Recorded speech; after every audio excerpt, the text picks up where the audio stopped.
ndabasuhuje mbahaye ikaze kuri Chabi Esport mbifurize gukomeza kugira ibihe byiza ndetse no kugubwa neza amahoro y'Imana abane namwe n'umwanya tuje kuganira ku makuru y'imikino agezweho agenda avuga ku mugabane w'Uburayi by'umwihariko transferi zitandukanye ndetse n'amakuru ari kuvuga mu gikombe cy'isi kiri kubera muri Amerika ku nshuro ya mbere FIFA yateguye igikombe cy'isi cy'amaklebe amakipe 32 ni experience ya mbere kuri FIFA itegura aya makipe. Imikino yarayibaye ku munsi w'ejo mu ijoro ryatambutse birumvikana ikipe ya Paris Saint-Germain yakinaga n'ikipe ya Real Madrid. Ikipe ya Paris Saint-Germain iza kunyagira itababariye ikipe ya Real Madrid inyagira ibitego bine byose ku busa. Igice cya mbere ibitego bitatu bya byamaze kujyamo guhera ku munota wa 4 ubwo umukinnyi witwa Ruize uyu nguyu akaba ari umukinnyi mwiza ukina hagati mu kibuga wambara nimero 8 w'umwespanyol atsinze igitego ku munota wa 4 ku mupira bari batanze abadefenseri bakora amakosa b'ikipe ya Real Madrid arimo Asensio akora ikosa, Dembele acenga umuzamu amukora ikosa ariko Ruize arahagoboka itaterekamo igitego cya mbere cy'ikipe ya Paris Saint-Germain. Dembele yaje guterekamo igitego cya kabiri ndetse Ruize yongeramo igitego cya gatatu aba baje no kuvamo ku minota 60. Ikipe ya Paris Saint-Germain isimbuza abakinnyi benshi iza kubona n'igitego match irimo irangira cy'umugabo witwa Goncalo Ramos rutayiza mu ikipe ya Paris Saint-Germain w'umunya Portugal watsinze igitego agahita anacelebra nkuko Diego Jota yaceleburaga anamwongera kumuhesha icyubahiro cyangwa se yongera kongera kwibutsa abantu uyu Diego Jota waje gukora impanuka y'imodoka mu gihugu cya Espagne ari kumwe n'umuvandimwe we akaba abakinnyi benshi ndetse n'isi ya sport muri rusange bari kugenda barushaho kugenda bamwibuka ndetse bamuha icyubahiro. Uyu mukinnyi w'imyaka 28 wakiniraga ikipe ya Liverpool. Ibyo ngibyo ntago byo twavuga gusa ikipe ya Paris Saint-Germain igeze ku mukino wa nyuma isanga ikipe ya Chelsea Football Club ikipe yo mu gihugu cy'Ubwongereza yari yatsinze ibitego 2 ku busa isezerera ikipe ya Fluminense. Iyi ni ikipe yo muri Brazil yarageze muri kimwe cya kabiri kirangiza igiye itunguranye. Ikipe ikaba yageze ku mukino wa nyuma isezereye amakipe atandukanye harimo ikipe ya Benfica baje kuba basezerera kandi ikipe ya Las Palmas ya Palmeiras yo muri Brazil basezerana ikipe ya Fluminense. Mu gikipe ya Paris Saint-Germain yatsinze ikipe ya Inter Miami itsinda ikipe ya Bayern Munich iza no kuba itsinda ikipe ya Real Madrid ikaba bazakina ku munsi wo ku cyumweru n'ikipe ya Chelsea ku isaha 3 z'ijoro basoza imikino y'igikombe cy'isi. Akaba ari byo twatugarutseho umukino y'igikombe cy'isi ikipe ya Paris Saint-Germain mu makipe amaze kubona ibitego byinshi ibitego bigera ku 16. Ikipe ya Chelsea yo imaze gutsinda ibitego 12 muri irushanwa. Ikipe ya Paris Saint-Germain yatsinzwe umukino umwe gusa umukino baje gutsindwamo n'ikipe yo mu gihugu cya Brazil ya Flamengo batsinda igitego kimwe ku busa.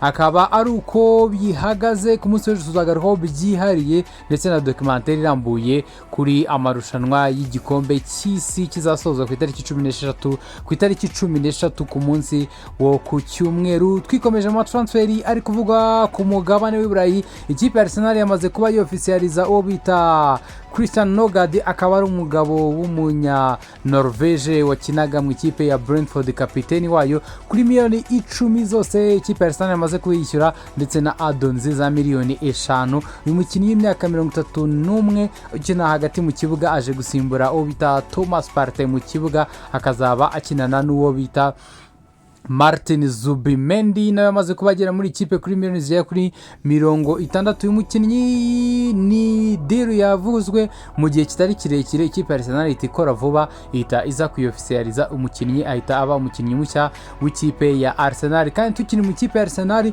ikipe ya Arsenal tubibutse ko yamaze kuba igura Kepa Arrizabalaga kuri miliyoni 5 kuva mu ikipe ya Chelsea. Akaba ikipe ya Chelsea kandi iri kuvugamo inkuru y'uko Arsenal n'umundi igomba kuguramo Noni Madueke. Ikipe ya Arsenal yamaze kuba isubmitinga bid ya miliyoni 40 ndetse n'ama add-ons ya miliyoni 10 kazagera kuri miliyoni 50. Ikipe ya Chelsea yamaze kuba ihakana ivuga ko itakemera miliyoni 50 package yose ku mukinnyi wabo Noni Madueke ivuga ko ishaka ko ikipe ya Arsenal yageza muri miliyoni byibura 60 kugira ngo bakumvikana. Ni deal itangiye kuvugwa mu gihe gito cyane. Ikipe ya Arsenal itangiye kubigira serie, ikaba yamaze kuba isubmittinga bid ya mbere kuri none Madueke. Ikipe ya Arsenal yamaze kumenyereza abantu ko buri mwaka hari deal igirana n'ikipe ya Chelsea mu myaka 3 itambutse, dore ko n'umwaka washize n'umundi yari ifite umukinnyi w'ikipe ya Chelsea ari we Raheem Sterling, bamaze kuba banamusubizayo yari intizanyo mu ikipe ya Arsenal. Ikipe ya Arsenal kandi iravuga kuri deal y'umukinnyi ukinira ikipe ya Sporting Club de Portugal, n'umukinnyi bita Victor Gyökeres. Amakuru akomeje kugenda azamuka, ibinyamakuru byinshi bitandukanye bigenda bitangaza ko bishoboka ko ikipe ya Arsenal yabigiye gusohoka muri iyi deal, kubera ko ikipe ya Sporting ikomeje kugenda igorana kuri uyu mukinnyi Victor Gyökeres. Victor Gyökeres icyizere cye kimaze kuzamuka, benshi batangaza ko iyi deal igiye kurangira byibura muri iki cyumweru, akazajyana n'ikipe ya Arsenal muri Singapore mu mikino ya pre-season ikipe ya Arsenal izerekezamo. Ariko amakuru azamuka aravuga ko Arsenal yamaze kuba isubira inyuma. Yari yafashe rutenimerere, uyu nguyu bamwita Andre Berta, directeur sportif ikipe ya Arsenal, yerekeza mu gihugu cya Portugal kuganira na perezida w'ikipe ya Sporting. Bikomeza kugenda byanga, aho ikipe ya Sporting ikomeje kugorana, ivuga ko umukinnyi wabo atagurishwa kuri miliyoni 65. Nizo ikipe ya Arsenal yamaze kuba ideboroka, ivuga ko yatanga miliyoni 60 ndetse na add-on za miliyoni 5, mu gihe ikipe irabikoze bavuga ko byibura ari miliyoni 70 z'amayero ndetse na add-ons za miliyoni 10, ku buryo deal izagera kuri miliyoni 80 z'amayero. Akaba ari ikipe ya FC ya Sporting Club de Portugal iri gushaka muri umukinnyi rutahizamu bita Victor Gyökeres. Ikipe ya Arsenal ikaba iri kubigendamo gakeya, ikaba ivuga ko yo amenshi yatanga ari miliyoni 65 z'amayero ndetse na add-ons za miliyoni 10 kuri rutahizamu imyaka 27. Bikaba bikomeje kugenda bigorana, ikipe ya Arsenal ishaka kureba ko yakiyubaka mu gice cy'imbere, ariko yabanje kwiyubaka igura abakinnyi benshi bakina hagati ndetse n'abakinnyi bakina badefanda, ikaba kigezweho ari rutahizamu. Ikipe ya Arsenal kandi yari yagiye ko bita Benjamin Sesko, baza ko baparika bashira amaso yose kuri rutahizamu Victor Gyökeres.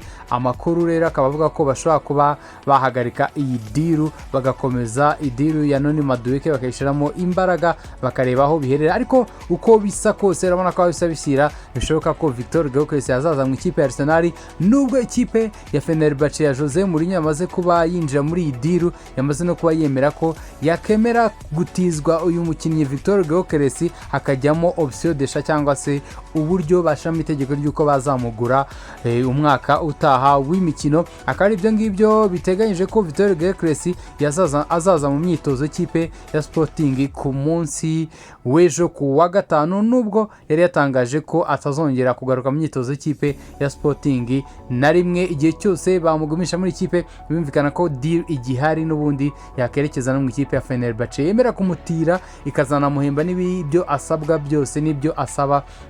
Uyu mukinnyi akaba yaba umukinnyi w'ikipe ya Fenerbahce, bagashamo release clause yuko ikipe yazamugura. Indi nkuru imaze gusohoka mu kanya tuvuye mu ikipe ya Arsenal the Gunners, ni ikipe ya Bayern Munich. Ikipe ya Bayern Munich ikomeje gushakisha by'umwihariko umukinnyi ukinira ikipe ya Liverpool, ayikinira imbere ku ruhande yataka. Uyu mukinnyi akomeje kuvugwa cyane, bari babanje kuvuga mu ikipe ya FC Barcelona. Luis Diaz aza kuba avuga no mu ikipe ya Bayern Munich. Bivuga ko abahagarariye umukinnyi bamaze kuba baganira n'ikipe ya Bayern Munich, banahatanga ijambo ryabo, bavuga ko ikipe mu gihe cyose yaba mu ikipe ya Liverpool yayerekezamo. N'umukinnyi mu minsi yatambutse yamaze gutangaza ko atazasohoka mu ikipe ya Liverpool, avuga ko we cyari kudiringa ari umushahara we, atari kudiringa gusohoka. Ariko amakuru asohotse mu kanya nuko uyu mukinnyi yamaze kuba atanga bid ye, yabanze kuba submittinga ibaruwa ye kugira ngo bamuhe uburenganzira bwo gusohoka mu ikipe ya Liverpool, abekerekeza mu ikipe ya Bayern Munich yamaze kuba imugananisa ko yamusinyisha imyaka 5 ikamukubita amasezerano y'ibihumbi 200 azaza ahembwa buri cyumweru. Ni mu gihe muri Liverpool ahembwa ibihumbi 55 ku cyumweru, akaba diruye imwe mu biri kubibyusa cyane amafaranga menshi yaba agiye gufata mu ikipe ya Bayern Munich. Akaba ari umukinnyi umwe mu bakinnyi badahabwa agaciro cyane mu ikipe ya Liverpool, ariko n'umwe mu bakinnyi beza cyane mu ikipe ya Liverpool, unaheruka no gukora ubukwe n'umufasha we, akaba ari umwe mu bakinnyi ngo bari tayari gusohoka mu ikipe ya Liverpool. The Cops Liverpool itabikozwa dore ko nyuma yo gutakaza umukinnyi Diego Jota yagize ibyago akitaba Imana, ndetse n'umukinnyi Darwin Nunez uri kuvuga mu ikipe ya Napoli, ikipe ya Liverpool idakozwa ibyo kurekura uyu mukinnyi Luis Diaz asohoka mu ikipe ya Liverpool. Tuvuye mu ikipe ya Liverpool dusoreze mu ikipe ya Manchester United. Abakinnyi bayo bamaze kuba bagaruka b'abakadire muri session zo kuri uyu mugoroba. Abakinnyi batandukanye bamaze kuba baza bazitabira. Uyu ni Bruno Fernandes, Casemiro ndetse n'abandi bakinnyi bakomeye barimo ba Patrick Dorgo n'abandi bakinnyi batandukanye bakomeye b'ikipe ya mbere bamaze kuba bagera mu ikipe ya Manchester United, aho baje kwitegura hamwe kugira ngo ikipe nifata rutemikirere yerekeza mu minsi iri imbere mu gihugu cy'Amerika muri pre-season. Abakinnyi bose bazabe bameze neza. Iki cyumweru kirarangira abakinnyi bose bamaze kuhagera, abakadire bamaze kuba bahagera, barimo batandukanye ba Casemiro n'abakinnyi ba Bruno Fernandes bose bamaze kuba bahagera, ari nako ikipe ya Manchester United iri gushaka uburyo igira abo yasohora muri ikipe. Barimo abakinnyi 5 yamaze kubishira ku ruhande, barimo Marcus Rashford atangiye imyitozo yikoresha ku ruhande, ndetse n'abakinnyi batandukanye mu ba Garnacho na ba Jordan Sancho bari gushakishwa n'amakipe atandukanye. Manchester United yongeye na groupe yabo ishinzwe kubashakira recruitment cyangwa se kureba binjira n'abasohoka, ihagarariwe na Christophe Vivere.